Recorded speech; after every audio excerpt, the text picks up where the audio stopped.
Hello everyone, welcome back to my another mini blog. আজ হচ্ছে জগদ্ধাত্রী পুজোর নবমী। তো আমাদের পাড়ায় কিন্তু নবমীর দিনই সব পুজো হয়, মানে ষষ্ঠী, সপ্তমী, অষ্টমী, নবমী সব পুজো একদিনেই হয়, সেটা হলো নবমীর দিন। সকালবেলা উঠে স্নান করে রেডি হয়ে মিষ্টি নিয়ে চলে গেছিলাম পুজো দিতে। ষষ্ঠীর দিন যে অঞ্জলি হয় সেটা আমি জানতাম না, তাই ষষ্ঠী পুজোর অঞ্জলিটা আগেই হয়ে গেছে। আমি তারপরে সপ্তমী, অষ্টমী, নবমী 3টে অঞ্জলি দিয়েছিলাম। আর এদিকে দেখো আমার বন্ধুরাও চলে এসছে, বনুও চলে এসছে, সবাই মিলে একটু বসে আড্ডা দিচ্ছিলাম। এরপরে চলে গেলাম প্রথম অঞ্জলিটা দিতে, মানে আমার প্রথম অঞ্জলিটা দিতে, সেটা হচ্ছে সপ্তমীর অঞ্জলি। গত বছর থেকে আমি জগদ্ধাত্রী পুজোর অঞ্জলি দেওয়া শুরু করেছি, কিন্তু গত বছর শাড়ি পরিনি, এই বছরই প্রথম শাড়ি পরলাম। এরপরে চলে এলো আমাদের আরেকটা প্রাইজ, সেরা মুখশ্রী হিসেবে আমাদের ঠাকুর একটা প্রাইজ পেয়েছে, সেই প্রাইজটা চলে এলো।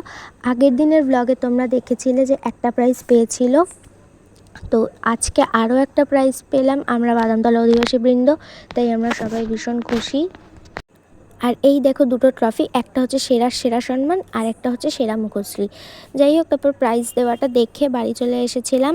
আরেকটা অঞ্জলি, মানে অষ্টমীর অঞ্জলিটা ছিল দুপুর 2টো থেকে, তো তখন চলে গেছিলাম আবার অঞ্জলি দিতে। এরপর অঞ্জলি দিয়ে বেরিয়ে দেখি আকাশের এই অবস্থা।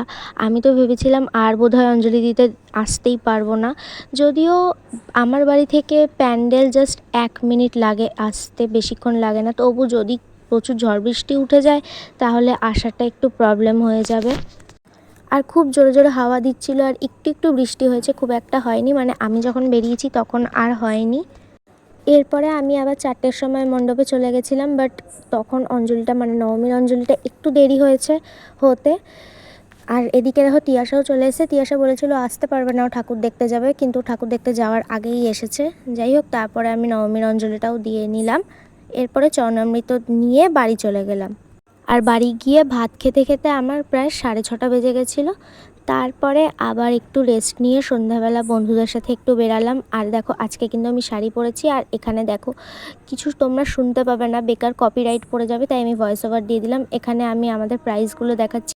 এখানে আগের প্রাইসগুলোও রয়েছে আর এবছরের প্রাইসগুলোও রয়েছে, সব প্রাইসগুলো একসঙ্গে রয়েছে।